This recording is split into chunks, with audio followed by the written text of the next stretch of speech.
Welcome to Attic Static. Today we have two stories for you, The Passenger of Ink and The Portrait of the Patient Guest. Sit down, relax, and enjoy. The Passenger of Ink. They say the interstate is a lonely place, but as a long-haul trucker, I've learned that lonely is a subjective term.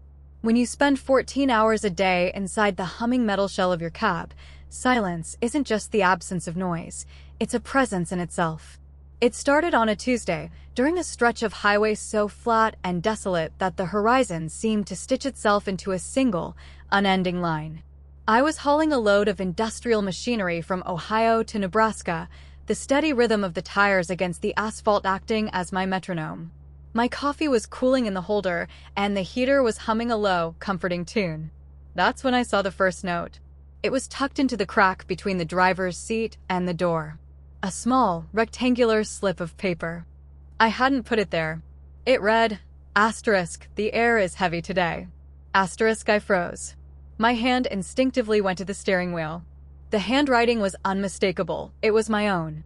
Not just similar, but identical in its slight slant and the way the F looped at the bottom. I laughed it off as a trick of memory, thinking perhaps I'd scribbled it during a pit stop and forgotten. But then came the second note, 2 hours later. This one was pinned to the dashboard. It read, asterisk, you are driving too fast for something that is watching. Asterisk, my heart did a slow roll in my chest. There was no one else in the cab. No passengers, no radio on, just me and the road. I checked the rearview mirror, nothing but empty seats. I checked the side mirrors, just the blurring trees of the countryside. Yet, the note felt like a deliberate observation. By the fourth hour, the notes began to appear with terrifying regularity. They weren't just appearing, they were moving. One would fall from the ceiling, another would slide across the floor. They became more descriptive, more intimate. Asterisk, your coffee is getting cold.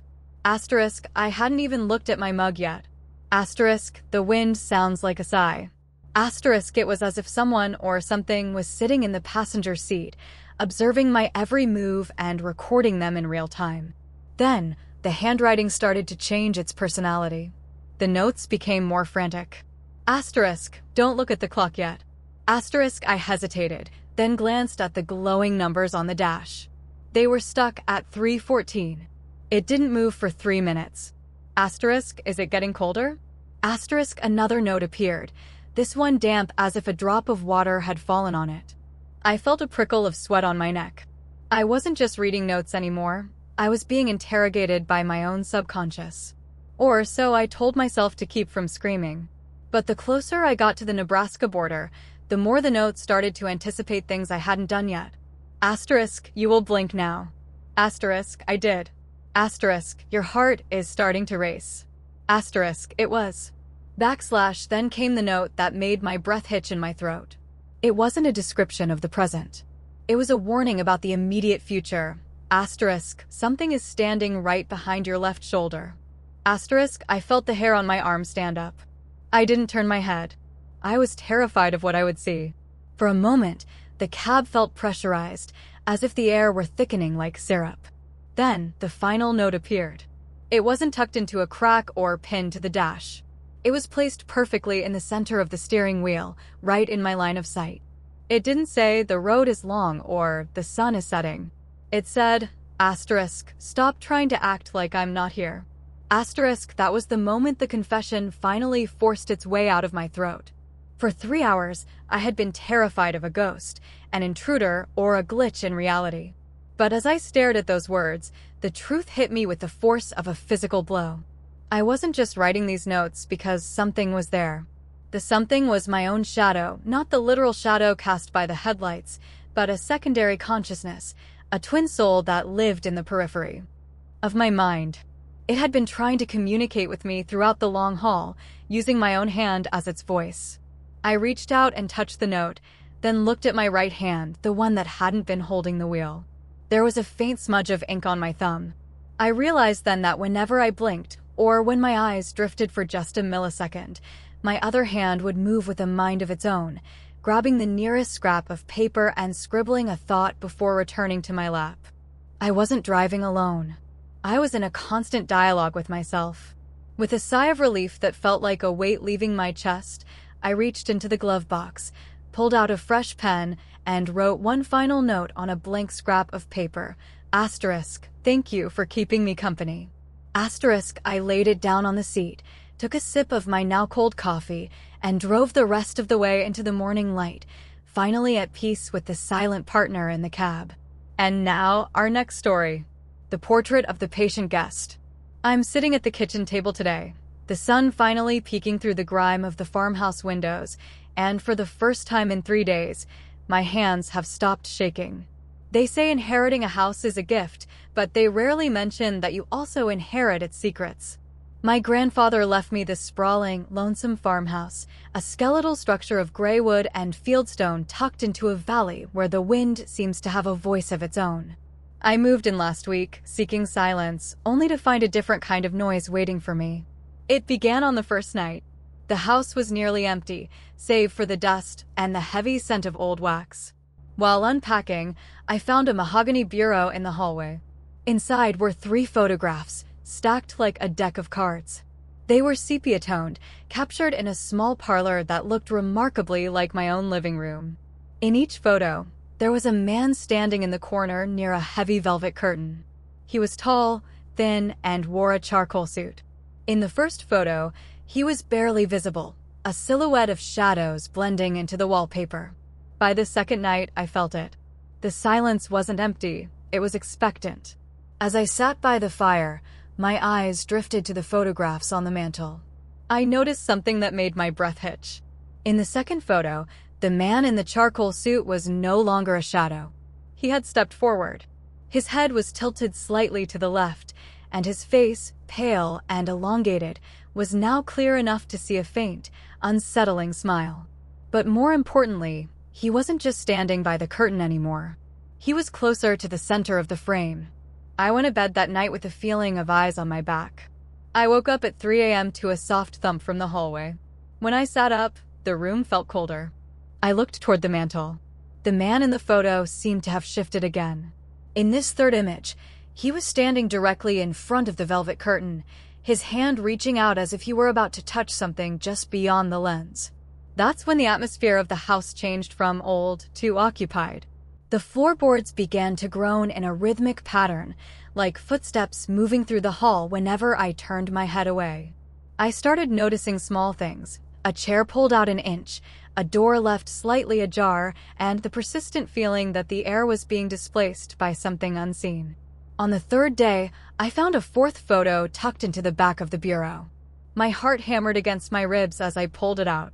The man in the charcoal suit was now halfway across the room. He was no longer just a figure in a corner. He was a presence. His eyes, dark pits of ink, seemed to be looking directly at me, not the camera. That night, the house felt heavy. Every time I blinked, I heard a faint brush of fabric against the floorboards, like a heavy coat dragging across wood. By the fourth day, I tried to ignore him, but he wouldn't let me. I sat in the parlor, trying to read, and saw the fifth photo. The man was now in the foreground, his head tilted even further, his hands suspended in midair. He was only a few feet from where the camera would have been. That evening, as the sun dipped below the horizon, the shadows in the room grew long and distorted. I saw a smudge of dust on the floor near the sofa, a perfect oval, as if someone had been standing there for an eternity. I stayed up late that night, watching the mantel. The sixth photo revealed him standing just inches from the front of the frame. He was leaning forward, his expression shifting from a faint smile to one of curious anticipation. He looked like he was about to step out of the paper and into the room. That night, I didn't sleep much. Every time I closed my eyes, I heard a rhythmic click-clack of heels on wood, moving closer to my bed. On the fifth day, the terror peaked. I found the seventh photo. He was no longer in the room in the way we usually think of it. He was practically leaning out of the frame, his face filling nearly half the space. His hand was outstretched, fingers splayed wide. The distance between him and the viewer had vanished. That night, the house was alive with movement. I heard furniture shift, and a soft, sighing breath escaped from the corner of my room every time I turned my head. Finally, on the sixth morning, I found the last photo. It was at the very bottom of the stack. In it, there was no velvet curtain, no furniture, just the man in the charcoal suit. He was standing right at the edge of the frame, his face just inches from the surface. But he wasn't looking at the room anymore. His eyes were wide, and his mouth was open in a silent "oh." And most chillingly, there was a faint blur behind him, a second set of hands reaching out to pull him forward. That night, I didn't have to wait for him to move. As I lay in bed, the air pressure shifted violently. A cold draft swept through the room, and then came the sound, a heavy thud on the floorboards right beside my pillow. I sat up, my heart racing so fast it felt like a drum. There, standing at the foot of my bed, was the man in the charcoal suit. He wasn't a shadow or a smudge anymore. He was solid. He stood tall and thin, his pale face illuminated by the moonlight. His hand, which had been reaching out in the photos, now rested on the edge of my mattress. He didn't move for a long time. He simply looked at me with those ink-black eyes, acknowledging our meeting. Then he did something I didn't expect. He reached out and touched my shoulder with a hand that felt like cool marble. A soft, contented sigh escaped his lips, a sound of relief, as if he had been waiting for someone to notice him for 100 years. He then took a step forward, his body turning into a swirl of gray mist and charcoal dust. He didn't vanish instantly. He dissolved into the air like smoke in a breeze, leaving behind only the faint scent of old wax and wood smoke. The heavy weight of the house lifted instantly.